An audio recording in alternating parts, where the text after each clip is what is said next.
in an elementary discussion of the role of comparator systems in the brain, which we'll talk about in more detail, the general notion is that the violation of an expectation produces anxiety. And that's a pretty good model, and it's got some support from the psychophysiological, pharmacological literature, because if you give animals anti-anxiety agents like benzodiazepines or alcohol or barbiturates, they do respond less to the violation of, quote, expectancy. It does dampen the response. But it's an oversimplified model, and to get understanding of human behavior correct, you have to expand it a bit. It isn't precisely that unpredicted outcome is a threat and it produces anxiety. It's that unpredicted outcome makes the irrelevant relevant, and it produces an undifferentiated emotional and motivational state. It's a better way of thinking about it, because it isn't just that you don't just get anxious. For example, if something goes wrong, you get anxious, you get angry, you get curious, you get frustrated, you get depressed. Like, it's a whole bursting forward of emotions and motivational states. And that's because when something doesn't work the way it's supposed to, even when you just encounter an obstacle, it means that the way that you're construing the landscape is wrong in some manner. And you don't exactly know what you're going to have to do in order to fix that, unless it's a very trivial violation, and it's one that you know immediately how to redress. So I come around the corner and I look at that chair and I'm annoyed because it's in the way. You might think, well, how annoyed should I get? And the answer should be something like, your annoyance should be in proportion to the amount of time and energy it will take to move that, because that's like a proper perception. So it's like, I should be that annoyed. I should be annoyed enough so that I've indexed doing that, because that does actually take some time and energy, and that actually has a cost, and the fact that I have to pay that cost should be signified by something, because otherwise I wouldn't be sensitive to costs. And so the annoyance, if it's in proportion to the effort, is exactly indexed properly. Now, often, unfortunately, you don't know how to index.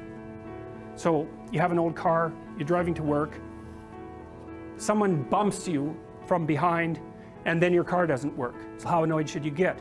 You don't know. That's a problem. And so then all of a sudden a bunch of things that were irrelevant, which is the whole damn car, poof, become relevant. Plus you have to deal with this person that just ran into you, and what are they like? They're stupid enough to run into you, so you don't know what else might be wrong with them, and maybe they're going to be a bunch of trouble, and you have to get their insurance information, and now you're on the side of the road and you don't know if you're going to go to work. And so that's when your emotions can unravel, because they're trying to compute the effort and time you're going to have to take in order to rectify this, and the span, what you would call it, the domain that is opening up as a consequence of the problem isn't easy to map. And so you get stressed, and you go home and you say, I had a stressful day, and the person says, what happened? Someone hit me on the highway, and they go, oh, that's terrible. They figure that out. I was in this little map, it was only this long. I was just going from here to here, and all of a sudden, poof, I didn't know where I was or how many places I was going to have to wander around in before I could get that map working again. But the car is an invisible predicate of multiple potential future maps as well, right? It's an axiom. You make the map presuming that you have the car, and the car isn't a metal thing with wheels. The car is a conveyance for moving you from point A to point B. And the fact that you have all these maps of moving from point A to B that are predicated on that conveyance means that when it turns into a car instead of a conveyance, poof, all those maps become extremely complicated as well. And so your body goes, my landscape is way more complex than I thought. Up goes the heart rate, up goes the cortisol, all of that, right? And you're more paralyzed. And you can, if you're a neurotic person, let's say, something like that can just paralyze you. You're done. You have to phone someone for emergency help, which means you cannot put your map back together. You have to call on outside help in order to do it. And you might not even know how to do that. So that's another way. Now, here's another way of thinking about it. You want to stay inside this little map because it's working. You want to get from point A to point B, and this is good. This indicates that you are moving forward. That's the first thing it indicates. And the second thing it indicates, which is even more important, and you'll never hear this from behavioral psychologists, is that your map is correct. So every time you move a little bit forward and something that you want happens, it says, oh, the game I'm playing is the right game. And so not only does the reward indicate progress, it indicates that the frame within which progress is being calculated is the right frame. And that's good because it's the frame that makes things irrelevant. And you want them to stay irrelevant. So if you don't move forward and you start to question the frame, that's way worse than merely not moving forward. You get a bad exam grade. What do you think? What the hell am I doing in university anyways?